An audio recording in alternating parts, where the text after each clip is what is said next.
Magandang hapon mga kanibila. Ito share ko lang po sa inyo manibila bakit nagkakaroon ng langis ang D5 brake booster. Ito po bali ito yung ito yung check valve. Ito dito sa vacuum na to ng alternator.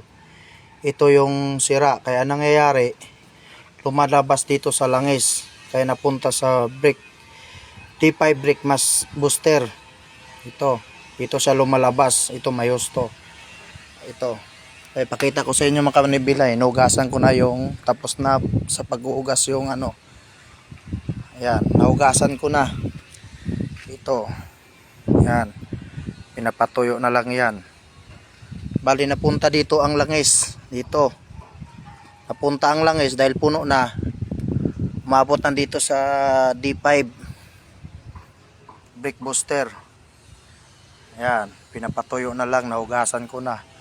At ito naman yung mga langis na nakuha sa loob ng tangke at saka sa D5.